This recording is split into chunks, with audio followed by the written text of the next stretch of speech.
refondre complètement mon système de productivité. À l'époque, je voulais plus de flexibilité, un système que je contrôle et surtout un système qui s'aligne vraiment avec mes visions sur le long terme. Le problème, c'est que j'ai commencé à faire des recherches pour essayer de voir comment je peux refondre ce système que j'ai mis en place depuis 2019. Et donc là, je suis allé sur YouTube. Vu que j'utilise Notion depuis cette période, j'ai décidé en fait de refondre le système avec Notion uniquement. Et je suis tombé sur pas mal de vidéos et de templates qui sont en fait sur des vidéos YouTube qui vous présentent comment est-ce que vous pouvez facilement vous organiser et gérer vos projets. Surtout, le système que je voyais qui revenait le plus, c'était la méthode du Second Brain de Thiago Force. C'est en fait un entrepreneur américain qui a mis en place ce système d'organisation qui vous permet de faire plusieurs choses. Mon objectif principal, c'était de pouvoir gérer non seulement mon business et la partie personnelle dans Notion. Pour moi, c'était très pratique de refondre le système vu que cette transformation va apporter certains changements dans ma vie. Donc l'idée, c'est de pouvoir gérer mes projets, gérer mes contenus, gérer mes finances, gérer en fait mes clients, tout ça dans Notion. Le truc, c'est que quand j'ai commencé à m'intéresser à ça, j'ai décidé vraiment de faire des recherches. Et donc, à l'époque, comme on était en fin d'année, parce que ça a commencé vers décembre 2024, donc je me suis dit que pour aller très vite, il va falloir que j'utilise des templates. Donc, je me suis beaucoup plus intéressé à des templates. Donc, j'ai acheté 2 ou 3 comme ça qui pouvaient compléter le système. Et les autres, j'ai commencé en fait à suivre des vidéos YouTube pour essayer en fait de reproduire ce système-là dans mon Notion. Donc je passais environ plus de 3 heures ou 4 heures même parfois dans certaines journées, et ça, c'est ce que je vous dis, vraiment du lundi au dimanche, où j'essayais en fait de modifier certaines choses dans le système. Ce que je faisais, c'est que je cherchais vraiment la perfection, un système qui marche à 100%. Vraiment, lorsque je me lève et que je rentre dans Notion, je sais quoi faire, où aller, etc. Donc je voulais vraiment un système parfait. Alors, ce qui s'est passé, c'est que j'ai identifié les 3 erreurs que j'ai commises et que vous pouvez aussi éviter. C'est que quand j'ai essayé de faire en fait le système, j'ai commencé en fait à construire au lieu d'exécuter. Et ça, c'est l'une des erreurs qui est très commune en fait lorsqu'on décide de faire en fait un système. C'est qu'on décide d'abord de construire le système. Et c'est ce que moi j'ai fait. En fait, j'ai essayé des tableaux de bord, des dashboards, des bases de données, etc. Et le truc, c'est que deuxième erreur, c'est d'essayer de reproduire des systèmes de gens qui vous vendent en fait les templates. Parce que ce que j'ai appris de la productivité depuis 2019, c'est que la productivité, surtout les systèmes de productivité, ce sont des trucs qui sont personnels. En réalité, votre manière de fonctionner n'est pas pareille que n'importe quelle autre personne. Donc ça, c'est une chose importante qu'il faut comprendre. Donc à chaque fois, par exemple, quand vous voyez un template qui dit il faut juste cliquer sur ce bouton pour faire ceci, vous allez voir que quand vous essayez de faire, ça ne marche pas. Et l'idée derrière souvent certains templates, c'est qu'on peut en fait les personnaliser à notre sauce.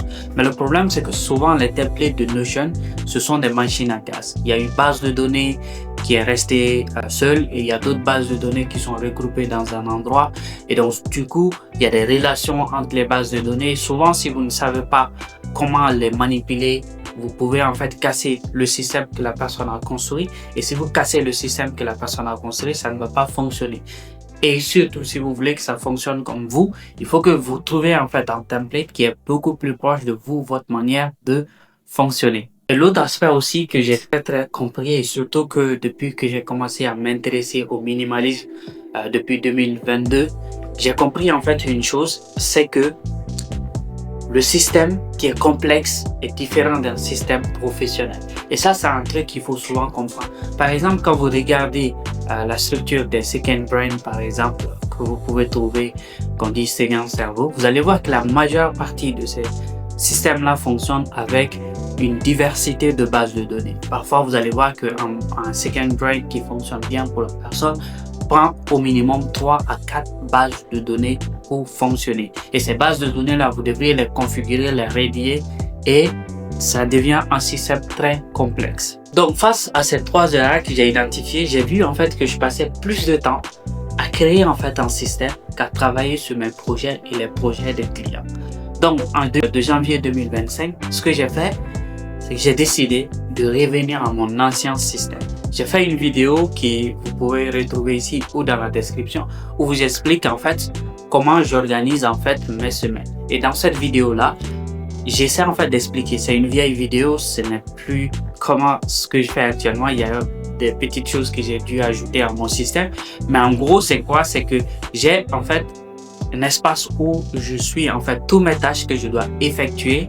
À chaque fois qu'il y a une nouvelle tâche qui arrive, je capture la tâche. Donc, je prends en fait mon Notion, j'enregistre dans une base de données. Après, ce qui se passe, c'est que j'ai en fait dans cette page-là, j'ai les semaines en fait. Et donc, je clique une nouvelle semaine et puis j'ouvre la semaine. Et donc, je regarde en fait ma base de données des tâches. Je liste en fait tout ce qui doit être fait et quel jour. Par exemple, je dois relancer un client ou bien par exemple chercher des ressources pour un projet en cours, etc. Donc, je note tout dedans. Maintenant, après, j'utilise en fait un logiciel de gestion de tâches qui est un logiciel spécialisé. Aujourd'hui, il y en a plusieurs. J'en parle en fait dans une vidéo où je vous parle de Things 3 que j'utilise maintenant. Mais avant, j'utilisais TickTick. Donc, le concept, c'est toujours la même chose sur les logiciels de gestion de tâches. C'est que vous allez juste rentrer dans le logiciel et prendre en fait les tâches que vous avez à faire et les classer en fonction des différents domaines de votre vie et les attribuer en fait des dates et des priorités. C'est vraiment comme ça que fonctionne presque n'importe quel logiciel de gestion de tâches. Donc, ce que j'ai compris, c'est qu'il faut en fait séparer l'outil, sa complexité et le minimalisme. En réalité, lorsque vous voulez en fait mettre en place le système, donc il faut éviter en fait d'aller dans des systèmes très complexes. Et Notion, je sais que c'est un logiciel qui vous permet en fait de gérer vos tâches assez facilement parce que c'est le concept que vous-même vous pouvez en fait mettre en place votre propre système de productivité sans pouvoir coder. Par contre, le problème c'est que Notion, vu qu'ils ajoutent tout le temps de nouvelles fonctionnalités et que vous avez envie de tester. Donc parfois, le logiciel peut devenir beaucoup plus complexe lorsque vous essayez vraiment de faire fonctionner les choses comme il faut. L'idée, ce que j'ai compris et de la manière dont je fonctionne maintenant, c'est que votre bon logiciel doit fonctionner lorsque vous travaillez, c'est-à-dire doit disparaître lorsque vous travaillez. Et c'est ce qui se passe avec moi dans le cadre de Things 3. Par exemple, quand je travaille, Things 3, je ne le vois pas. Parce que je sais que quand je l'ouvre, il y a seulement la partie aujourd'hui qui s'affiche par défaut. Donc, je regarde cette partie-là, je dis OK, donc c'est ce que je dois faire pour tel projet, c'est ce que je dois faire pour tel domaine de ma vie, etc. Et quelle heure. Alors, pour conclure cette vidéo, je vous dirais que le système parfait n'existe pas. Si vous aussi, vous êtes dans la même situation que moi il y a un an, ce que je vous conseille à faire, c'est vraiment de prendre en fait une feuille et un crayon et commencer en fait à noter comment vous fonctionnez d'habitude. Maintenant, regardez ce fonctionnement là et voyez qu'est-ce qui ne marche pas. Donc, quand vous notez ça, vous allez maintenant en fait lister. Vous allez voir forcément qu'il y a des choses qui ne marchent pas, que vous pouvez ajuster. Et donc, ces ajustements-là vont être liés à plusieurs choses. Ça va peut-être vous demander l'utilisation de certains outils ou bien même la mise en place de certaines routines pour essayer de vous adapter à ça. Et donc, une fois que vous dites que un système, ça doit être utile. Donc, posez-vous la question, est-ce que le système que vous allez utiliser actuellement ou bien l'outil que vous allez intégrer dans votre système, est-ce que c'est vraiment utile? Si la réponse est oui, donc vous pouvez bien le faire fonctionner dans votre système. Et pour tout vous dire, c'est pas seulement vous, parce que j'ai vu en fait que Cal Newport, qui est un auteur américain qui est très célèbre et qui a écrit plusieurs livres sur la productivité comme Deep Work, Slow Productivity, Digital Minimalism, etc. Lui, il a expliqué qu'à chaque fois que lui, il essayait en fait de changer son système avec les nouveaux systèmes de productivité qui venaient sur le marché, il avait toujours du mal à s'en sortir parce qu'après quelques jours de tests ou d'utilisation, il voyait que ça ne correspond pas exactement lui, sa manière de fonctionner. Donc, je pense que nous sommes arrivés à la fin de cette vidéo.